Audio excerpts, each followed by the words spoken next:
Ambassador Elena Vasquez walked through the long corridors of Nexus Prime Station. Her shoes clicked on the metal floor as she made her way to the main council chamber. Today would change everything. She could feel it in her bones. The station was huge, bigger than most human cities.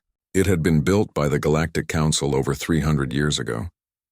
Representatives from 47 different alien species worked here. They made decisions that affected trillions of lives across the galaxy. Elena had been Earth's ambassador for 5 years. She had seen many debates in the council chamber. Some were boring talks about trade routes. Others were heated arguments about territorial disputes. But today felt different. Today, the council was voting on something that would hurt humanity badly. She reached the chamber doors. They were made of some alien metal that changed colors in the light. Elena took a deep breath and walked inside. The chamber was enormous. Rows of seats curved around a central speaking area. Each species had their own section, with special equipment for their needs. The aquatic nautilins sat in water-filled tanks. The silicon-based crystallines needed heated platforms. The insect-like hive minds clustered together in their communal pods. Elena walked to the human section. It was small compared to the others. Humans were newcomers to the galaxy. They had only joined the council 30 years ago. Most species had been here for centuries. Councillor Thexvar of the Zephyrians called the session to order. His blue skin glowed softly as he spoke. The Zephyrians were one of the oldest council members. They had been exploring space when humans were still using stone tools. Today we vote on the prudent development protocols, Thexvar announced. His voice echoed through the chamber. These new rules will ensure that all species develop technology in a safe and controlled manner. Elena felt her heart sink. She knew what this really meant. The protocols would stop humans from advancing their technology. They would limit how many colonies humans could build. They would force humans to ask permission for every new invention.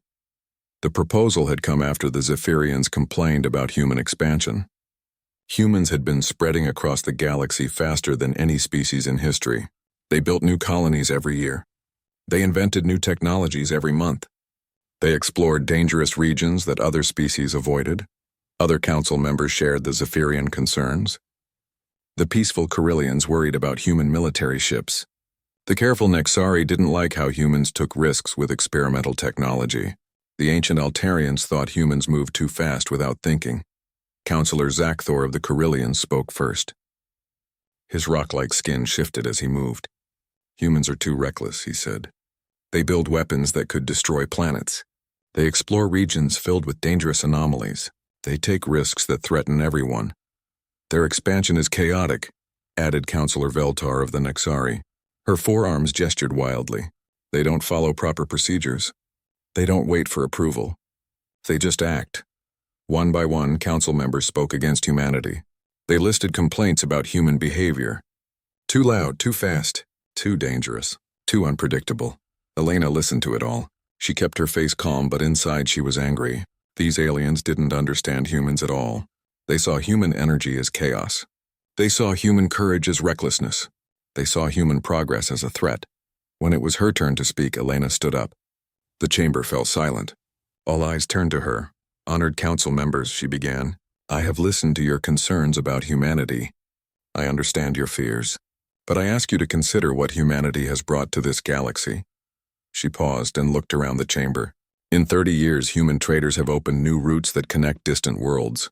Human scientists have shared discoveries that have advanced medicine for all species. Human peacekeepers have stopped 3 major wars. Some council members shifted uncomfortably. They knew Elena was right. Humans had made many positive contributions. The protocols you want to pass will not make humans more careful, Elena continued. They will only slow down progress that benefits everyone. You are asking us to stop being who we are, Thexvar interrupted her. We are asking you to be responsible. The galaxy was peaceful before humans arrived. We maintained order for thousands of years. You maintained stagnation, Elena replied firmly. You had peace because nothing ever changed. Nothing ever grew. Nothing ever improved. The chamber erupted in angry voices. Alien representatives shouted in dozens of languages. Some supported Elena's words. Most did not. Thexvar called for order. Enough debate, he said. It is time to vote. The voting system activated. Each species cast their vote electronically. Elena watched the numbers appear on the main screen. Her heart sank as she saw the results forming. 43 species voted yes. Only 4 voted no. The prudent development protocols had passed by an overwhelming margin. Elena stared at the numbers. She felt the weight of what had just happened. The Council had just told humanity to slow down, shut up, and follow orders. They had ignored 30 years of partnership and contribution. HFY stood up again. The protocols will take effect immediately, he announced. All species must comply with the new development guidelines. Elena rose from her seat. The chamber fell silent again. Everyone watched her, waiting to see how humanity would respond. Honored Council members, Elena said. Her voice was steady and clear. Humanity came to this council as partners, not as subjects. We offered our friendship, our knowledge, and our strength. In return, you have chosen to treat us like children who need to be controlled. She looked directly at HFY. You have made your decision. Now we will make ours. Elena reached into her jacket and pulled out a formal document. She had hoped she would not need to use it, but the Council had left her no choice. Effective immediately, humanity formally withdraws from the Galactic Council, she announced. We will no longer participate in Council sessions. We will no longer follow Council regulations. We will no longer consider ourselves bound by Council authority. The chamber exploded in shocked voices. Many representatives stood up, shouting questions and protests. Elena ignored them all. HFY's blue skin had turned almost white. You cannot be serious, he said. You think the galaxy needs your chaos?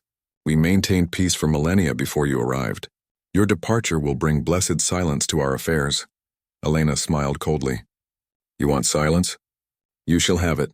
She walked toward the chamber doors. At the entrance, she turned back one last time. We offered to work with you, she said. We offered to share our strength and accept your wisdom. Instead, you chose fear over friendship. You chose control over cooperation. Elena's voice grew louder. You say our departure will bring you silence? Then may you find that silence everything you hoped it would be. She walked out of the chamber and did not look back. Behind her, the council members sat in stunned silence. They had gotten what they wanted. Humanity was leaving. But as Elena's footsteps faded in the corridor, some of them began to wonder if they had made a terrible mistake. The galaxy had been peaceful before humans arrived, yes, but it had also been quiet, still, unchanging. Now they would have their silence back. Whether they would like what came with it remained to be seen. Elena reached her ship and sent a message to Earth. 3 words that would change the galaxy forever. Recall all humans. Admiral Chen received the message while his fleet was patrolling the Outer Rim territories. 3 simple words that changed everything. Recall all humans. He read the order twice, then called his senior officers to the bridge. Captain Martinez, Commander Thompson, and Lieutenant Singh gathered around the central display table. Ladies and gentlemen, Chen said quietly, we're going home, all of us. The recall order spread across the galaxy like ripples in a pond. Every human trader, engineer, diplomat, soldier, and settler received the same message. Earth wanted them back. No exceptions. In the Carillion mining sector, Chief Engineer Sarah Kim was deep underground when her communicator buzzed. She was overseeing the installation of new extraction equipment in the asteroid mines. The Carillions had hired her company because humans were the best at working in dangerous spaces. Sarah read the message and sighed. Around her, dozens of human workers were getting the same order. The Carillion supervisor, a large creature with stone-like skin, approached her. What is this message? Supervisor Grack asked. His voice sounded like grinding rocks. We're leaving, Sarah said simply. All of us today. Grack's eyes widened. But the mining operation? You cannot leave now. We need you. Sarah packed her tools. Take it up with the council. They wanted us gone. Across the galaxy, similar scenes played out thousands of times. Human cargo ships stopped at space stations and picked up every human they could find. Families packed their belongings in hours.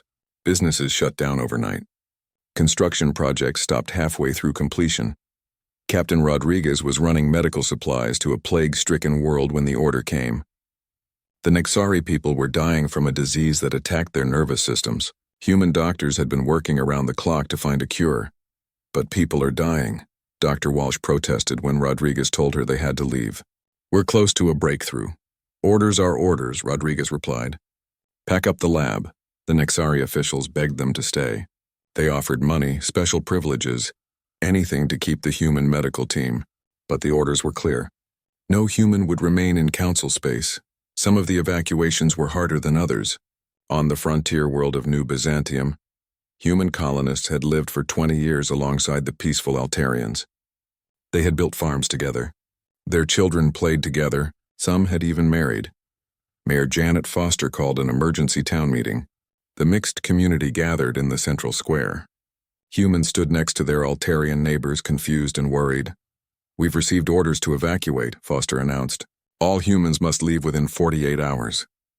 An Altarian elder named Kintel stepped forward. His tall, graceful form moved slowly.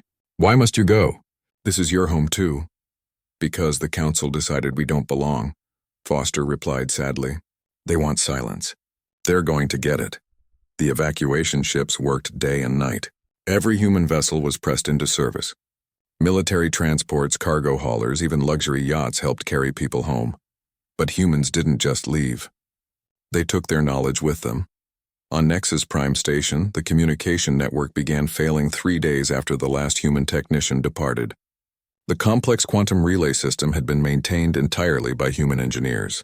No other species understood how it worked. Station Commander Yexlan of the Nexari stared at the error messages flooding his screens.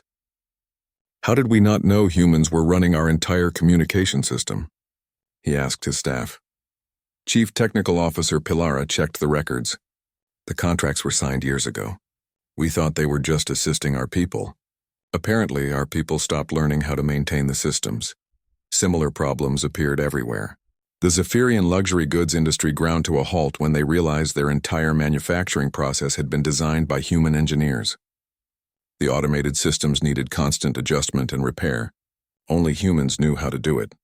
The Thanics discovered that their defense satellites were programmed with human-written software. When the systems needed updates, no one knew how to write the code. Trade routes that had operated smoothly for decades suddenly became dangerous. Human patrol ships had been quietly keeping pirates away from merchant vessels. Without those patrols, raider attacks increased tenfold. In the hegemony sectors, 2 rival empires had been on the edge of war for years. Human peacekeepers had mediated every dispute, prevented every skirmish. With the peacekeepers gone, border tensions erupted into open conflict within a week. Admiral Chen supervised the evacuation of the last human outpost in council space. It was a small research station studying dark matter anomalies. The scientists had been there for 5 years. "Leave everything running," Chen ordered. "Set up automated beacons." The beacons transmitted a simple message on all frequencies. "This facility is now unmanned." Frequency closed. "Do not contact." Dr. Williams, the station chief, looked back at his laboratory one last time. 5 years of research. "We were so close to understanding dark matter interactions." "You can continue the research at home," Chen replied. Away from council interference. As the last transport ship prepared to leave, Chen sent his own message to council space. It was broadcast on all emergency frequencies, ensuring every government would receive it. "This is Admiral Chen of the Human Defense Force. As of today, all human vessels, personnel, and installations have been withdrawn from council space. We have left behind only automated monitoring systems to ensure safe passage for council vessels through former human-protected routes. These systems will function for 6 months. After that, you are on your own." He paused, then added, "Humanity wishes the council well in their pursuit of silence." The last human ships crossed the border into human space. Behind them, they left a galaxy that was already beginning to change. Space stations reported system failures. Trade routes became unsafe. Medical research projects stopped. Construction sites stood abandoned. Communication networks developed glitches that no one knew how to fix. On Nexus Prime, Counselor Thexvar stood in his office, looking out at the stars. The station felt different already. Quieter. Emptier. His aide, a young Zephyrian named Polax, brought him the daily reports. "Sir, we're receiving numerous complaints about system failures across council space." Thexvar waved dismissively. "Temporary problems. We functioned perfectly well before humans arrived. We will adapt." But privately, he was beginning to wonder, how much had they really depended on human expertise? How many critical systems had humans been maintaining without anyone noticing? In the weeks that followed, the problems multiplied. Ships got lost because human-maintained navigation beacons went offline. Colonies requested emergency aid for technical problems that human engineers used to solve routinely. Research projects stalled because human scientists had been key contributors. The galaxy was discovering what silence really meant. It wasn't just the absence of human voices in council meetings. It was the absence of human solutions to daily problems. It was the absence of human innovation driving progress forward. It was the absence of humans watching over dangerous regions, preventing disasters before they happened. But the council had wanted silence. Now they had it. Whether they could handle what came with it was another question entirely. 2 years had passed since humanity left the council. Councillor Thexvar sat in his office staring at reports that made his blue skin turn pale. The galaxy was falling apart. The latest report came from the Thanix system. A plague was spreading across 3 planets. The disease attacked the nervous systems of multiple species. Millions were already dead. Millions more were dying. How long until our medical teams find a cure? Thexvar asked his aide. Polax looked uncomfortable. Sir, our teams say they need at least 5 more years. Maybe 10. The disease is unlike anything we've seen before. Thexvar threw the report on his desk. The humans were working on this same disease 2 years ago. They said they were close to a breakthrough. Yes, sir, but they took all their research with them when they left. The plague was just one of many problems. In the outer sectors, pirate attacks had increased by 3,000%. Merchant ships traveled in fear. Some trade routes had been abandoned completely. The Carillion Mining Consortium had lost 70% of their production capacity. Without human engineers, they couldn't maintain their deep space extraction equipment. Entire mining operations had shut down. We were the ones who taught the mining techniques originally, Councillor Grack complained during a council session. How did we forget our own knowledge? The truth was painful but simple. The Carillions had relied on human improvements for so long that they had stopped maintaining their own expertise. Human engineers didn't just maintain equipment, they constantly improved it. Without that constant innovation, everything slowly broke down. The communication problems were getting worse too. The quantum relay network that connected distant worlds was failing piece by piece. Messages took days to travel distances that used to take minutes. Commander Yexilon of Nexus Prime had tried everything. We've hired the best technicians from 12 different species, he reported to the council. None of them understand the human modifications to our systems. What modifications? Thexvar asked. That's the problem, sir. We don't know. The humans made thousands of small improvements over the years. They never documented them because they maintained the systems themselves. Now every fix we attempt makes things worse. The military situation was deteriorating rapidly. The hegemony war between the Vrex and Altarian empires had been raging for 18 months. Millions of soldiers were dead. Hundreds of worlds were under siege. Before the human withdrawal, conflicts like this were contained quickly. Human peacekeepers would mediate. Human fleet commanders would establish neutral zones. Human diplomats would find compromise solutions. Now nobody could stop the fighting. The Vrex and Altarians had been enemies for centuries. Only human intervention had kept their hatred from exploding into open war. We must intervene, Councillor Veltar of the Nexari declared during an emergency session. The war threatens to spread to neutral systems. With what forces? Councillor Xandar of the Hive Minds asked. Human patrol fleets were maintaining order in 7 different sectors. Our combined military cannot cover even 2 sectors effectively. The economic problems were just as serious. The Zephyrian economy had crashed completely. Their luxury goods industry, which had been the foundation of their wealth, couldn't function without human-designed manufacturing systems. We built those factories ourselves originally, Thexvar's economic advisor explained, but the humans redesigned everything. They made production faster, cheaper, more efficient. Now we can't remember how the old systems worked. Trade between worlds had slowed to a crawl. Human cargo ships had carried 40% of all galactic commerce. Human trade routes had connected distant regions efficiently. Without them, goods took longer to move and cost much more. Some worlds were running out of essential supplies. Medical equipment, food, fuel, everything was becoming scarce and expensive. The worst problems were in the frontier regions. These were dangerous areas filled with space anomalies, hostile environments, and unknown threats. Humans had been the only species willing to explore and monitor these regions. Now, disasters that humans would have prevented were happening regularly. An unstable star went supernova, destroying 2 colonies. The human deep space monitoring network would have provided 3 weeks' warning. The explosion caught everyone by surprise. A massive asteroid swarm shifted course toward a populated system. Human patrol ships would have diverted it months earlier. By the time Council forces detected the threat, it was too late to stop. A spatial anomaly opened near a major trade hub, creating dangerous gravity distortions.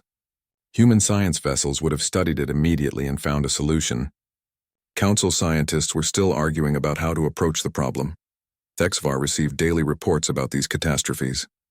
Each one reminded him that humans had been quietly preventing disasters all across the galaxy. Now that protection was gone, he tried contacting human territory several times. The responses were always the same: automated messages saying the frequencies were no longer monitored. "Can we send ambassadors to human space?" HFY asked his staff. "We've tried, sir," Polex replied. "Human border control turns away all Council vessels. They say Council representatives are not welcome in human territory. What about back-channel communications? Unofficial contacts?" "All severed, sir. The humans have cut every connection with Council space." HFY felt increasingly desperate. The galaxy was spiraling toward chaos, and the Council seemed powerless to stop it. Every day brought new problems that human expertise could have solved easily. During a private moment, he accessed old records from before humanity joined the Council. What he found disturbed him greatly. The galaxy had been peaceful, yes, but it had also been stagnant. Technological development was slow. Exploration had nearly stopped. Trade was limited. Medical advances were rare. Humans had changed everything. In 30 years, they had accelerated galactic progress by centuries. They had solved problems that other species had given up on. They had explored regions that others feared to enter. More importantly, they had connected the galaxy in ways no one fully understood. Human traders didn't just move goods, they shared information. Human scientists didn't just conduct research, they collaborated across species lines. Human peacekeepers didn't just stop fights, they built lasting relationships. The Council had seen human energy as chaos. But that chaos had been the engine driving galactic civilization forward. Now the engine was gone. The galaxy was discovering what silence really meant. It wasn't peace. It was the slow decay of everything humans had built and maintained. HFY made a decision. He would have to swallow his pride and do something unprecedented. The Council would formally request humanity's return. But first, he needed to convince the other Council members. Many of them still believed the problems were temporary. They thought the galaxy would adapt and return to its former stability. They didn't understand that the former stability had been an illusion. The galaxy had been slowly dying before humans arrived. Only human intervention had given it new life. As HFY prepared his arguments, another report arrived. Unknown ships had been detected at the edge of Council space. They were using technology that didn't match any known species. The ships had destroyed 2 research stations and disappeared before Council forces could respond. Survivors reported weapons that seemed familiar yet impossible, like corrupted versions of Council technology. HFY stared at the report with growing dread. Deep in his heart, he suspected these attacks were connected to humanity's absence. The humans had been monitoring the frontier regions for threats. What if they had been protecting the galaxy from more than just asteroids and spatial anomalies? What if they had been standing guard against something much worse? The silence was deepening, and something in that silence was stirring to life. The Council delegation approached the human border in a state of barely controlled panic. 3 years had passed since humanity's departure, and the galaxy was collapsing. Counselor HFY led the mission personally, swallowing 3 centuries of Zephyrian pride. "Unknown vessels, you are approaching human territorial space," came a crisp voice over the communications channel. "State your business." HFY activated the transmitter. "This is Counselor HFY of the Galactic Council. We request permission to enter human space for urgent diplomatic discussions." There was a long pause. Then, "Stand by for escort." 2 ships appeared seemingly from nowhere. HFY had never seen designs like them. They were sleek, angular, and radiated power in a way that made his skin crawl. These were not the human ships he remembered from 3 years ago. "Follow our lead," the escort commander ordered. Do not deviate from the designated route. Any unauthorized scanning or recording will result in immediate expulsion. As they traveled deeper into human space, the delegation saw wonders that left them speechless. Massive space stations hung in the void like glittering cities. Construction yards built ships using techniques that seemed to bend reality. Energy fields contained entire artificial suns. How is this possible? Whispered Counselor Veltar. 3 years ago, human technology was barely ahead of ours. 3 years ago, we were following your development protocols, replied their escort commander dryly. They were taken to a border station that was larger than most capital cities. The docking bay alone could have held the entire council fleet. As they disembarked, they were met by a woman in a crisp military uniform. I am Captain Sarah Torres, commander of the Outer Rim Defense Force, she said. Her voice was polite but distant. Welcome to Frontier Station Alpha. Thexvar looked around in amazement. The station's technology was beyond anything in council space. The walls seemed to be made of living metal that shifted and adapted. The air itself felt different, charged with energy he couldn't identify. Captain Torres, he began, we have come to discuss. I know why you're here, Torres interrupted. You want humanity to return to the council. You want our help with the problems you're facing. She led them through corridors filled with humans working alongside species the delegation had never seen before. Tall, graceful beings with crystalline skin worked at control panels. Small, furry creatures with multiple arms operated complex machinery. Large insectoid entities moved with perfect coordination. Who are these people? Counselor Grack asked. Our allies, Torres replied simply. Species we've encountered beyond council space. Unlike the council, they welcomed partnership instead of demanding submission. They were taken to a conference room with a view of space that defied physics. The stars seemed closer, brighter, more alive. In the distance, ships moved in formations that looked like living organisms. Please sit, Torres said, gesturing to chairs that adjusted automatically to each species' physiology. You have 30 minutes to make your case. Thexvar had prepared a long speech about mutual benefit and past cooperation. Instead, he found himself simply telling the truth.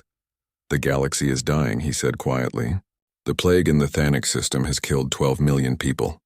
Pirate attacks have made trade routes impossible. The communication network is failing everywhere. Wars are spreading across 7 sectors. Torres listened without expression. I see. And what does this have to do with humanity? We need your help, Veltar burst out. We need your medical knowledge, your peacekeeping forces, your technical expertise. Your engineers, Grack added desperately. Our mining operations are failing. Our people are starving. Torres leaned back in her chair. Let me understand this correctly. 3 years ago, you told us we were too dangerous to be trusted with advanced technology. You said we were too reckless, too chaotic, too unpredictable. You passed laws to control our development and limit our expansion. She stood up and walked to the window. Now you want us to come back and solve your problems. Did it never occur to you to ask why we were expanding so quickly? Why we were developing new technology so urgently? We thought you were just aggressive, Thexvar admitted. Torres laughed, but there was no humor in it. Aggressive. We were preparing. Preparing for what? Before Torres could answer, an alarm sounded. Emergency lights flashed red throughout the station.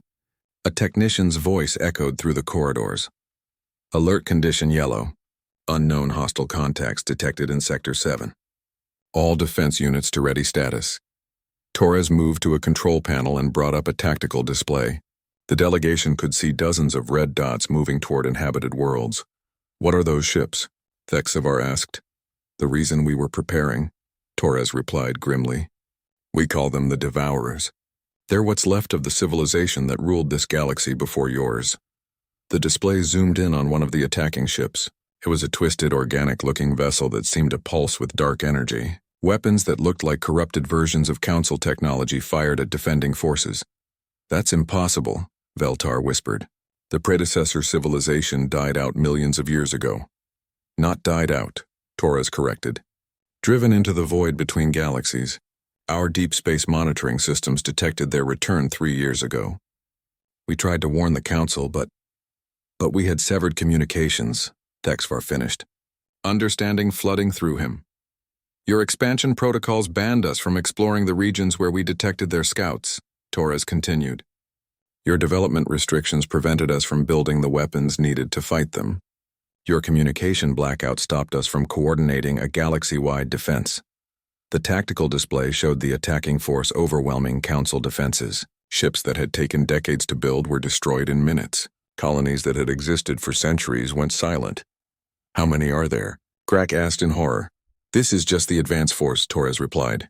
Our intelligence suggests the main fleet numbers in the hundreds of thousands. They've been building strength in the void for 3 million years, waiting for the galaxy to become weak enough to invade. But you can stop them, right? Veltar pleaded. Your technology, your military. Torres turned away from the display. We can try.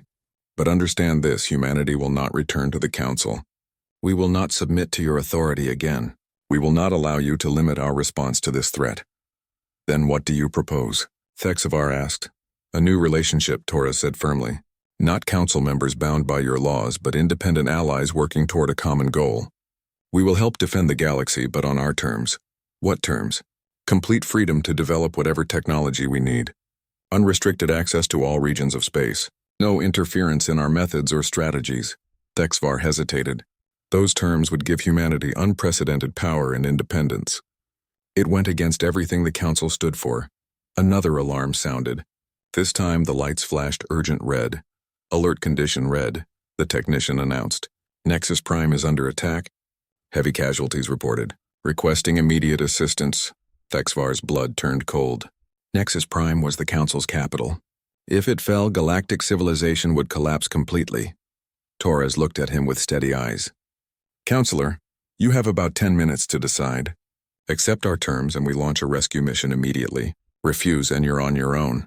The delegation huddled together, arguing in desperate whispers. They had come here to ask humanity to return as junior partners. Instead, they were being offered a deal that would make humans the galaxy's protectors, answerable to no one. We need authorization from the full Council, Veltar protested. There may not be a Council left to authorize anything, Torres pointed out as explosions flashed on the tactical display. Thexavar made the hardest decision of his long life. We accept your terms. Torres nodded and activated her communicator. This is Torres. Launch Operation Homecoming. Full fleet deployment. Target, Nexus Prime. Through the station windows, the delegation watched in awe as hundreds of human ships emerged from hidden bases. They moved with precision and purpose, racing toward the heart of Council space. Will they make it in time? Thexavar asked. Torres smiled grimly. Captain, you're about to learn why the Devourers made a mistake coming back while humanity was still here. Admiral Elena Vasquez stood on the bridge of the flagship Defiant, watching Nexus Prime burn in the distance. 4 years had passed since she walked out of the Council chamber. Now she was returning as humanity's supreme military commander, leading the largest fleet in human history. Fleet status report, she ordered. All ships in position, replied Captain Morrison. 200 vessels ready for combat. New allies standing by. Through the view screen, Elena could see the horror unfolding around the Council's capital station. Devourer ships, twisted and organic, swarmed like parasites around the massive structure. Their weapons fired beams of corrupted energy that ate through armor and hull like acid. Council defense forces fought desperately, but their technology was no match for the ancient enemy. Ships designed for peacekeeping and exploration were being torn apart by weapons designed for total destruction. Admiral, we're receiving distress calls from 47 different Council positions, reported Communications Officer Chen. Nexus Prime Control is requesting immediate assistance. Elena activated the fleet-wide channel. All ships, this is Admiral Vasquez. You know what we're facing. The Devourers represent everything we've spent 3 years preparing for. They want to consume this galaxy like they consumed their own. Today we show them that this galaxy is protected. She paused, looking at the burning station where she had once tried to build bridges between species. Remember, we're not just fighting for the Council. We're fighting for every world, every species, every life in this galaxy, human, alien, or otherwise. Today we stand as guardians. The human fleet moved forward in perfect formation. But these were not the ships the Council remembered. 3 years of unrestricted development had transformed human military technology completely. The lead vessels fired weapons that bent space itself, creating corridors of twisted reality that the Devourer ships couldn't navigate. Energy shields that had seemed impossible during Council days now protected entire battle groups. Fighter craft launched from the larger ships, piloted by humans working alongside their new alien allies. The crystalline beings provided enhanced sensors. The insectoid species offered perfect coordination. The furry creatures contributed their mastery of quantum mechanics. Elena watched as the first wave of devourers met human forces. The ancient ships were powerful, but they had been designed to fight the technology of 3 million years ago. Humanity had taken that technology and evolved it beyond recognition. Target their command ship, Elena ordered. All weapons full power. The Defiant's main cannon charged with energy that made the stars themselves seem dim. When it fired, the beam punched through 3 Devourer vessels and struck their massive command ship at the heart of the fleet. The ancient vessel staggered, but didn't fall. Instead, it turned toward the human fleet with obvious malice. "Admiral, we're receiving a transmission from the Devourer command ship," Chen reported. "Put it through." The view screen filled with an image that made everyone on the bridge step back. The Devourer commander looked like a nightmare version of the Council species. Its body was twisted and corrupted with mechanical parts grafted onto organic tissue. When it spoke, its voice was like grinding metal. "Humans," it hissed. "We remember your species from the old wars. You were always the most dangerous. We should have consumed you first." Elena stepped forward, her voice steady. "You made 2 mistakes. First, you waited too long to return. Second, you attacked our friends." The Devourer laughed, a sound like breaking glass. "Friends? The Council cast you out. They feared you. They rejected you." "They made mistakes," Elena replied. "We all did. But that doesn't mean we'll let you destroy them." The battle intensified as more Devourer ships arrived through dimensional rifts. These were the main fleet forces, massive vessels that dwarfed anything the Council had ever built. Each one could have destroyed an entire star system, but humanity was ready. Hidden weapons platforms emerged from the space around Nexus Prime, revealing that humans had been secretly preparing defenses for years. Even during their isolation, they had been protecting Council space. "Admiral, how did we build all this without the Council knowing?" Morrison asked in amazement. "Because we learned from our mistakes," Elena replied. "We learned that sometimes protection requires secrecy. Sometimes Guardians must work in the shadows." The tide of battle began to turn as human technology proved superior to ancient Devourer weapons. But the cost was terrible. Elena watched as ships on both sides died in balls of fire and twisted metal. Captain Rodriguez, who had evacuated the plague-stricken world years earlier, sacrificed his ship to save a Council medical station. Commander Singh, who had once mined asteroids with the Carillions, led a desperate charge against a Devourer battle group. Each loss hurt Elena personally. These were people she had served with, friends she had known for years. But they died protecting others, which was what humanity had always done best. The Devourer command ship, damaged but still fighting, made a final desperate move. It aimed its main weapon at Nexus Prime itself, preparing to destroy the station and everyone aboard it. Elena made a split-second decision. "All power to forward shields. Ramming speed." "Admiral, the collision will destroy both ships," Morrison warned. "I know. Evacuate non-essential personnel to the escape pods." The Defiant accelerated toward the Devourer command ship, its shields glowing white-hot from enemy fire. Elena remained on the bridge with her senior officers guiding the ship toward its target. At the last moment, the Devourer commander appeared on the screen again. "You would die for species that rejected you?" Elena smiled. "That's what Guardians do." The 2 massive ships collided in a flash of light that could be seen across the entire star system. When the glow faded, both vessels were gone, but Elena had calculated correctly. The Defiant's sacrifice broke the Devourer fleet's coordination. Without their command ship, the ancient vessels began fighting independently, making them vulnerable to coordinated human attacks. One by one, the Devourer ships were destroyed or driven back through their dimensional rifts. The immediate threat was over, but Elena was not there to see the victory. Captain Torres, who had negotiated with the Council delegation, took command of the rescue operations. Her ships pulled survivors from damaged stations and helped coordinate repairs. In the aftermath, the surviving Council members gathered in a temporary chamber aboard a human medical ship. Councillor Thexvar, his blue skin scarred from the battle, stood before the assembly with obvious difficulty. "We need to talk about the future," he said quietly. "We need to acknowledge what happened here." The chamber was much smaller than the old council hall. Nearly half the council species had lost their representatives in the battle. Those who remained were humbled and shaken. Admiral Vasquez died protecting us, Thexvar continued. She and her fleet saved us from an enemy we didn't even know existed. An enemy that humanity had been watching and preparing for, while we demanded they follow our restrictions. He gestured to the human officers standing at the back of the chamber. They had every right to let us face the devourers alone. We cast them out. We ignored their warnings. We silenced their voices. But they came anyway, added Counselor Veltar, her forearms wrapped in medical bandages. They sacrificed their admiral and hundreds of ships to save us. Captain Torres stepped forward. With respect, counselors, Admiral Vasquez didn't die for you. She died for the galaxy, for every living being who calls this place home. She looked around the damaged chamber. Humanity learned something important during our exile. We learned that being guardians isn't about being appreciated. It's about doing what's right, even when others don't understand. Thexvar felt tears flowing down his face. What do you want from us now? How can we repay this debt? Torres was quiet for a long moment. We don't want repayment. We want partnership. Real partnership between equals who respect each other's strengths. But the council structure, our laws, our traditions, keep them, Torres interrupted. But understand that humanity will continue to explore, to innovate, to take risks. Not because we're reckless, but because the galaxy needs guardians who are willing to stand watch in the dangerous places.